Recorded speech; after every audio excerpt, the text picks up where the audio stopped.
ማት ብላችሁ ያዙት ፕሮፌዝ ሜታፌዝ እና አናፌዝ and ቴሎፌዝ ብለን አውርተን ነበር ከዛ በተጨማሪ ደግሞ ቴሎፌዝ የሚጠናቀቀው በምንድነው በሳይቶኪኔሲስ ነው የሚል ነገር ነጋገር ነበር ያቆመው ማለት ነው so in this class we'll talk about the second type of cell division known as meiosis የሚለውን ደግሞ 4.2 ዛሬ ለማየት እንሞክራለን ማለት ነው meiosis ከማይቶሲስ የሚለይ መሰረታዊ ፕሮዳክት ምንድነው ማይቶሲስ ላይ ታስታውሱ ከሆነ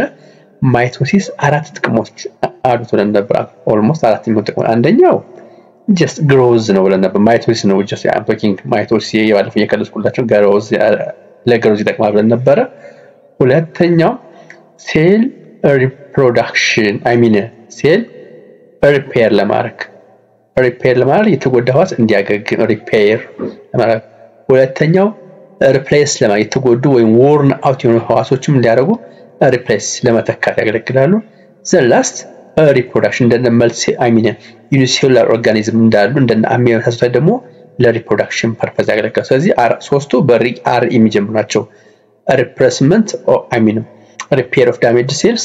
replacement of damaged cells or worn out tissues reproduction for single cell or unicellular organisms and also growth for other multicellular organisms ያገለግላሉ ነበር ሚዮሲስ ደግሞ ከዚህ ባሻገር ሚዮሲስ ነው ማይቶሲስ ናቸው አወራኋቸው ሚዮሲስ ላይ ዋናው ፐርፐዝ ምንድነው ሴክስ ሴሎችን የሴክሹዋል ሪፕሮዳክሽን የሚያስፈልግ ህዋሳትን ማምረት ነው ሚዮሲስ so let's talk about these details so the process of meiosis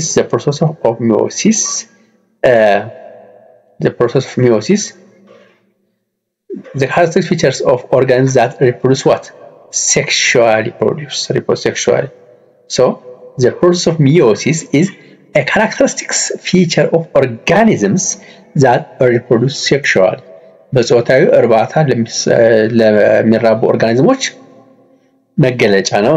ስለዚህ reproduction just as you know ሁለት አይነት ናቸው ያሉት ተቀላቀስ ናቸው reproduction በሁለት መልኩ ሊከናወን የሚችለው reproduction በሁለት ነው አንደኛው asexual reproduction ይባላል asexual just space የለውም አፍራሽ ነው እንደክ asexual ነው ሁለተኛው ደግሞ sexual ስለዚህ asexual እና sexual reproductions አሉ ስለዚህ meiosis የሴክሹዋል reproduction የሚያከናውኑ ኦርጋኒዝሞች መገለጫ ነው ማለት ነው it occurs in a reproductive organs ስለዚህ meiosis የትን happen የሚያደርገው reproductive organs ናቸው የእርባታ ኦርጋኖች የእርባታ ክፍሎች ብለን እንጠራቸው ለምሳሌ የተንፈሳ ክፍል ብንል just ሳምባን የምናስታውሰው reproductive organs እንደው የእርባታ ክፍሎች ብላቸው ደግሞ just ovaries in female animals testes in what male animals በወንዶች ላይ የወንድ የዘር ፍሬ ተብለው የሚጠሩት ናቸው ሴቶች ላይ ደግሞ የሴቷ የእንቁላል ማምረቻ ክፍሎች they are what known as reproductive organ ብለን እንጠራቸዋለን እነዚህ reproductive organs ምን happen ያደርጋል meiosis happen ያደርጋል ይከናወንባቸዋል and also anthers and ovules for what flowering plants look flowering ስለዚህ meiosis ይከናወናል ለአኒማሎች ከሆነ ኦቫሪ ለሴቷ ብለታ እዚህ ላይ ከናወናል ለወንዱ ደግሞ ቴስት ሲወንድ ፍሬ ላይ ከናወናል ወይራስ አበባ ላይ ተክሎች ላይ ከሆነ ደግሞ አንተር ብለን የምንጠራው የወንዱ የአበባ ክፍል ላይና ኦቪዩልስ actually ወይም ኦቫሪ ነው ኦቪዩሎቹ እንቁላሎች ከተመረቱ በኋላ ያለ ነው ኦቫሪስ ብለን የምንጠራው የአበባ ክፍል ነው የአበባ ክፍል ላይ ነው ኦቪዩሎቹ እንቁላል ማለት ነው actually it's wrong ኦቪዩልስ የተባለው should be ovary ቺኛዋ it should be ovary መባል አለበት this one should be what ovary ቺኛዋ ovary ናት ovary ኦቪዩል ሲያልስተት ነው አንተር የወንድ የዘር ግንድ ማለት ነው ኦቪዩል ማለት እንቁላሎች ነው ስለዚህ ይሄ ovary ከሆነ ግን ሴቷ ክፍል ማለት ነው ሴቷ ክፍል እንቁላል የሚመረትበት ክፍል ovary ብለን እንጠራዋለን እዛ ውስጥ ነው የሚከናወነው ነው so meiosis involves two fissions or two steps meiosis በሁለት ከፍለን እናየዋለን ማለት ነው of the nuclei giving rise of two four gametes or what cells ስለዚህ meiosis የሚከናወነው two fissions አሉት ሁለት ስቴፖች አሉት አንደኛ እንደገና happen የሚያደርገው four gamete cells or sex cells ነው ስለዚህ ምን ማለት ነው ይሄ ስንል አንድ ህዋስ ይኖርናል ይሄ ህዋስ ሁለት ስቴፖች አሉት የመጀመሪያው ስቴፕ ላይ meiosis 1 ብለን እንጠራው ዲቴል እናየዋለን ላይ ሁለት ህዋስ ይሰጠና ቀጥሎ ሚዮሲስ 2 የሚባል ያከናወነ ደግሞ ሌላ ሁለት እዚህኛው ሁለት ህዋስ ይሰጠና ይሄኛው ደግሞ በከፊል ተከፈለው ደግሞ እዚህ ጋር ሁለት ይሰጠና ነው። ስለዚህ መጨረሻ ላይ የምናገኛቸው ህዋሶች ናቸው አራት ዳውተር ሴሎች ናቸው ማለት ነው። አራት ዳውተር ሴሎች ይሰጠናል ነው። ቫይረስ ማይቶሲስ ላይ ስንት ነበር የምናገኘው? only 2 cells ብቻ ነበር የምናገኘው። so each processing half the number of chromosomes look አሁን ምን አገኘን? አራት አዲስ ህዋስ ይሰጠና ብለን ነበር። ቫይረስ ማይቶሲስ ታስታውሱ ከሆነ ሁለት ነበር ያለው። እዚህኛው each processing እያንዳንዱ 4 gametes or sex ሴሎች half number of chromosomes or represents as n present in the mother cell ስለዚህ ከማዘር ሴል ከምንጠራው ከመጀመሪያ ህዋስ መጨረሻ ላይ የምናገኛቸው በሚዮሲስ የምናገኛቸው አራቱም አዲስ ዳውተር ሴሎች ወይም ኒው ሴልስ የመጀመሪያው ይሄም ፓሬንት ሴል እንጣጣ የመጀመሪያው ስለዚህ እነዚህ አራት ካገኘን በኋላ አራቱም በውስጣቸው የክሮሞዞም ሴት ስብስባቸው ባለ n ናቸው n ብቻ ናቸው ምን ማለት ነው ሃፕሎይድ ናቸው ሃፕሎይዳቸው ስንማታቸው ግማሽ ብቻ ነው የሚይዙት ለምሳሌ በሰው ከሆነ የሰው መደበኛ ህዋሱ 46 ክሮሞዞም ነው ያለው ቫይረስ አንድ ህዋስ የሰው 46 ክሮሞዞም ያለው አንድ ህዋስ በሚዮሲስ ስርዓት ካለፈ በኋላ መጨረሻ ላይ የሚገኘው ህዋስ ስንት ነው ይጠበቅበት ማለት ነው 23 ሲንግል የሆኑ ህዋሶችን ነው እዚህም 46 ሲንግል ነበረ እዚህ 23 ይሄኛው 23 ይሄኛው 23 ብቻ ይዛሉ ማለት ስለዚህ they are known as haploid ናቸው meaning they are what n ናቸው ነው as compared to what as compared to the diploid or the mother division ከመጀመሪያው እናስተዋውቀው እናወራደው ግማሽ ብቻ ይዞ ይገኛል ነው ስለዚህ አሁን እግር መንገዳችን ያያየ ሄደ ከማይቶሲስ ጋር ያለው ዲፈረንስ ያያየ ሄደን ማለት ነው so what would happen if human gametes sperm cell and egg cell has 46 chromosomes like the other body cells ምን ሊፈጠር ይችላል look ለምሳሌ እዚህ ጋር አሁን ቅዱስና የሰው ልጅ 46 ክሮሞዞም በውስጡ ይዞ ያያል ነበር 46 ክሮሞዞም ይዞ ያያል ነበር ያ 46 ክሮሞዞም እንዳለ መቶ እንደ ሴክስ ሴል እና ስፐርም ሴል ሆኖ ቢመጣ ምንድነው happen የሚያደርገው ሳይቀነስ ቢመጣ ምንድነው happen የሚያደርገው ነው what would happen if human gametes ስላቸው ስፐርም ሴል ለወንዱ ኤክስ ሴል ሴቷ ነው has 46 chromosomes look መደበኛ ህዋሱ ችግር የለም 46 ነው የሚይዘው ቫይረስ እንቁላሉና ስፐርም ሴሉ ከሲመረጥ ግን 46 ክሮሞዞም ያስለ የለበት አጋጣሚ ሆኖ 46 ክሮሞዞም ይዞ ቢፈጠር ምን happen ይደረጋል ነው like the other body cell the answer is simple there will be what 92 chromosomes in the zygote ይሄ ስፐርም ሴል 46 ክሮሞዞም ይዞ ከመጣ ስፐርም ሴሉ ኤክስ ሴሉም 46 ክሮሞዞም ይዞ የከሴቷ ደግሞ የሚመጣው ሴል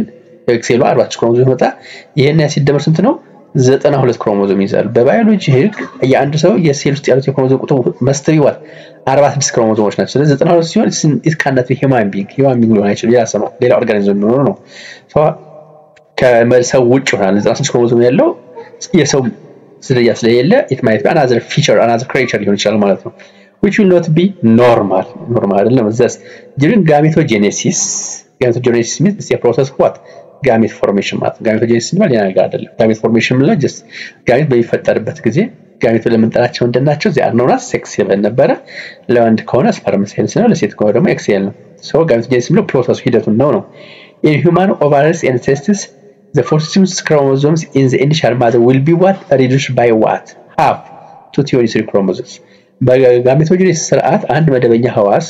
46 ክሮሞዞም የነበረው ጋሜቶጂኔሲስን ካለፈ በኋላ የሚኖረው የሚገኙት ህዋሶች ቁጥራቸው 4 ቢሆንም ባለ 23 ናቸው ግማሽ ብቻ ነው ይዘው የሚመጡት ዘኖናስ n ነው አንድ ሴት ብቻ አንድ ስብስብ ብቻ ይዞ ይመጣል ማለት ነው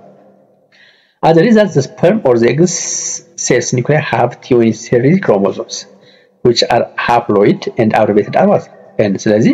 የወንድ ስፐርም ሴል እና ኤክስ ሴል የክሮሞዞም ስብስብ በተመለከተ ግማሹን ብቻ ስለሚያዋጣ just n ነው haploid ነው and half ማለት ግማሽ ማለት ነው በዚህ half ማለት ግማሽ ማለት ነው ስለዚህ n ብቻ ነው ካለው so when a sperm and egg cell join together at fertilization a zygote that contains the normal number of 46 chromosomes which means 23 pairs which is known as diploid abbreviated as what n will be formed ስለዚህ እዚህ ጋር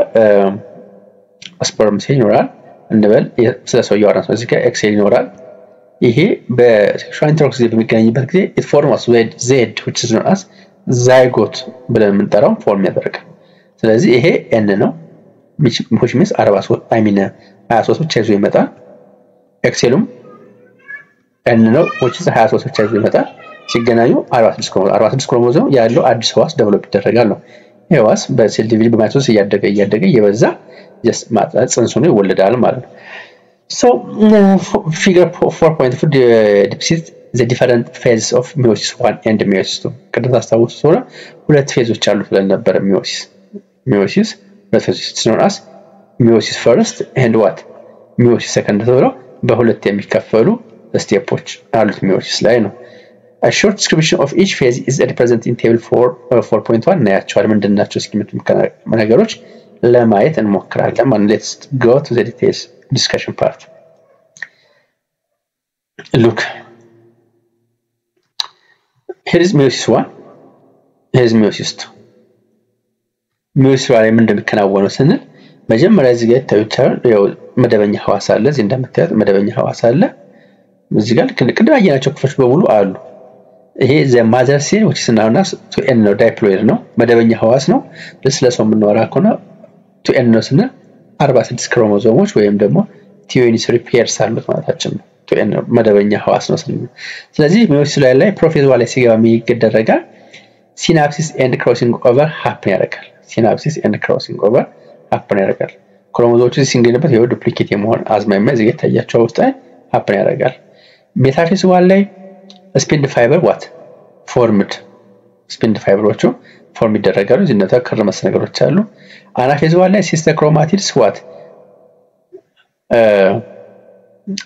አንድ ስቴፕ እዚህ ጋር the spindle fiber ፎርም ይደረግና the equatorial plane ይደረደራሉ ማለት ነው እዚህ ቴብል ላይ ያንዳንዱ ዲቴል እናያቸዋለን ተመሳሳይነት ነገር አላቸው አናፌዝ ላይ ደግሞ ሲስተር ክሮማቲዶቹ ምን ያደርጋሉ ወደ ኦፖዚት መሄድ ይጀምራሉ ቴሎፌዝ ላይ ይሄው እንዳለ ሉክሳይል ነጣጣ ክሮሞዞሞቹ ተሰብስበው ይሄ ገንጠል አንድ ይሆናል ይሄ ገንጠል አንድ እዚህ እንደምታዩት ግን ተመልከቱ ታስታውሱ ከሆነ በሜታፌዝ በማይቶሲስ ስርዓት ላይ ደርሻ የሚገኝ ክሮሞዞም ሲንግል ነው የሚቀመጥ ወይራስ እዚህኛው ላይ ግን ስትመጣ ሳይቶኪንስ ከተፈጠረ በኋላ ቱ ዳይፕሎይድ አሁንም ዳይፕሎይድ ናቸው ከዚህ የመጀመሪያው ላይ ይታያቸው ዳይፕሎይድ ናቸው ስለዚህ ህዋሶቹ ክሮሞዞማቸው ሳይነጣጥል ነው የሚገኝ ይሄ ሜታፌዝ 1ን እስከ ማለት ቴሎፌዝ 1 ድረስ እዚህ ይጨርሳሉ ይሄም የራሱ ይዞ መጣ ይሄ ከዛ ቀጥሎ እቺ አንዷን እናያት ከዛ ይሄም ዘሴም ፋሽን ነው ከዛ ይሄኛው ቀጥሎ ሁለተኛው ስቴፕ ላይ ይሄዳል meiosis 2 የሚባል ፌዝ ላይ ይገባል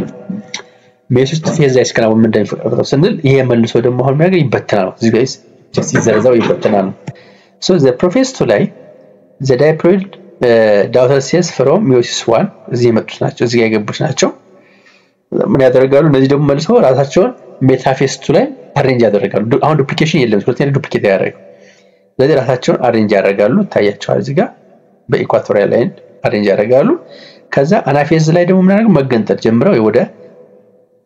ስፒንድል ፋይበሮች ከንቶች ይላቀቁና አሁን መለያየት እቺኛው አንዷ ወደዚህ ተሳባለች እቺኛው ደግሞ አንዷ ወደዚህ ሄዳለች ማለት ነው ሲስተር ክሮማቲዶች መገንጠል ይጀምራሉ ተገንጥረው መሄድ ይጀምራሉ ቴሎፌዝ ላይ እንደምታዩት ይሄ የራሱ አንድ ህዋስ ይሆናል ታያቸዋል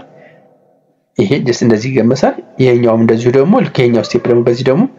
just ይሄን ስቴፕ ተከትሎ እንደዚህ ተገመሰ ይውቃሱ እንደመታያቸው የተከፈለና መጨረሻ ላይ ይቺ አንዷ ወደዚህ ሁለት ሰጠናለች አንዱ ሉክ እዚህ ጋር አሁን እንደተያዙ ነበሩ ሲስተር ክሮማቲዶች እንዳሉ ነበር ወይራስ እዚህኛው ላይ ተለያዩ ነው ስለዚህ መጨረሻ ላይ 4 haploid እዚህ ጋር ዳይፕሎይድ ነበሩ የመጀመሪያው meiosis ላይ ያሉት ዳይፕሎይድ ናቸው ወይራስ ቴሎፌዝ ላይ ግን haploid ህዋሶች ዴቨሎፕ ይደረጋሉ እነዚህ ምንድናቸው የወንድ ከሆኑ ስፐርም ሴል ናቸው ማለት ነው የሴት ከሆነ ደግሞ egg cell ናቸው and this is the figurative representation of the meiosis let's see what happened in each stage ያንደው ስቴጅ የሚከናወነው የሚለውን ደግሞ በቴብል እንየው ነው ምንድነው የሚከናወነው የሚለውን ነገር እንየው so prophase 1 ላይ each chromosome appears shortened ያንደው chromosome shortened and what thickened from the two chromatids homologous chromosomes pair up ስለዚህ ምንድነው ያንደው chromosome shortened ነው ያጥራው ቁመቱ thickened ይወፍራል ነው from the two chromosomes homologous chromosomes pair up ያደርጋሉ homologous chromosomes እንደ ጫማ ቀይና ግራግር ጫማ ቁጥሩ ተብሎ ተመሳሳይ ክሮሞዞሞች ራሳቸው ያሰባስባሉ ነው በሜታፌዝ ላይ the chromosomes are laid on spindle fiber ሜታፌዝ ላይ ቀደም ዲያግራም እንዳየነው ሴሉ are laid on the spindle fibers እንደዚህ ያደርጉ ራሳቸው ይደረደራሉ ማለት ነው አለ spindle fiber እዚህ ጋር spindle fiber ናቸው እዚህ ጋር እያንዳንዱ ይዟል ከዚህ በኩል ተወሰነ እንደዚህ ይዟቸዋል ማለት spindle fibers ዴቨሎፕ ያደርጉና እዚህ ራሳቸው ይደረደራሉ ማለት ነው so the spindle fibers lining up in the middle or metaphase plate just in the mitosis ይደረደራሉ በቀጥታ መስመር ነው አናፌዝ 1 ላይ the centromer joining sister chromatids do not separate look centromers do not separate metaphase ላይ I mean mitosis ላይ separate ያደርጉ ነው እዚህ ላይ separate ያደርጉም ነው so the pair of chromatids from each homologous pair move to the end pair of chromatids እንደተያዙ assume that ይሄን እንደዚህ ቁጠሩትና ይሄን እንደዚህ ቁጠሩት እንዲሁ I mean ተደርድረው የነበሩት እንደዚህ ተደርድረው የነበሩት እንደተያያዙ ከዚህኛው ጋር ግማሹ ወደዚህ እንደተያያዘ ይሄ ደግሞ እንደተያያዙ ግማሹ ወደዚህ እንደተያያዘ ነው የሚሄደው ኢማጂን ሁለተኛው ስቴፕ ላይ ሜዮሲስ ላይ ቢሆን ተገንጥሏል በዚህኛው ግን እንደተያያዙ ግማሽ ግሩፕ ወደዚህ ይሄዳል እንደተያያዘ ግማሽ ግሩፕ ወደዚህ ይሄዳል ነው so the centromer joining the sister chromatids do not separate centromers አይለያዩ the pair of chromatids from each homologous pair move to the end pole of the cell ይሄዳሉ ነው a reduction to haploid and will take place because homologous chromosomes of the male and the female parents are separate so the nuclear membrane reforms and the cell telophase one ምን ያደርጋል the nuclear membrane reforms nuclear membrane develop ያደርጋሉ ለያንዳንዱ ይሰበስባቸዋል እንደተያዙ እዛው ስዕላችሁ እንዳያችሁት ለዚህም ገንጦች ውስጣቸው ካሰባሰባቸው በኋላ ይሄኛው አንዱ ክፋይ እዚሁ የራሱን ምን ያዘጋጃል ልባት ያዘጋጃል ማለት ለምሳሌ ሉክ እንደዚህ ተያይዞ ነው የሚሄዱት ያያችሁ እንደተያዙ ስለሆነ የሚሄዱት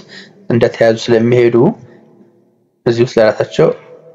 ኒውክሊየስ ይኖራቸዋል ኒውክሊየር ሜምብሬን ዴቨሎፕ ያደርግላቸው ማለት ነው አልተገነጠሉም የሚለየው ነገር አልተገነጠሉም ገና ሚዮሲስ ፈርስት እነዚህ ፈርስት ያላቸው ሚዮሲስ ፈርስት ፓርቶች ስለሆነ ሁሉም የመገንጠል ባህሪ የለም ማለት ነው ስለዚህ and okay telophase ላይ the nuclear membrane what reforms telophase 1 እንደተሸወዱ telophase 1 ላይ reform ያደርጋል and the cells begin to divide አሁን classification ይጀምራሉ in some cells the cell continues to fully what in some cases the cell continues to full cytokinesis ያከናውኑ ይችላል while other cells there may be prolonged interface but with no further DNA replication ያከናውኑ አንዳንድ ቦታ ላይ እስከ የተራዘመ ኢንተርፌዝ ሊቆዩ ይችላሉ ነው now look prophase 1 metaphase 1 anaphase 1 telophase 1 ፒማቶቹ አለቁ ማለት ዋኖቹ ቀጥሎ በቱሊ ጀምር ነው ማለት ነው ሲቱ ላይ ደግሞ ምንድነው የሚከናወነው ሚዮሲስ ላይ ምን ይከናወናል የሚለውን ደግሞ ለማየት ሞክር so prophase 2 ላይ new spindles are formed and that spindles የሚያደርጋሉ ፎርም ያደርጋሉ spindles are formed still made up of paired chromatids move towards the middle of each cell ስለዚህ እዛው ህዋሱ ላይ አሁንም በሚደረደራሉ በኢኳቶሪያል ፕሌስ ላይ ይደረደራሉ ማለት እንደዚህ ያደርጉ ይደረደራሉ አዲስ ስፒንድል ፋይበር ዴቨሎፕ ያደርጉና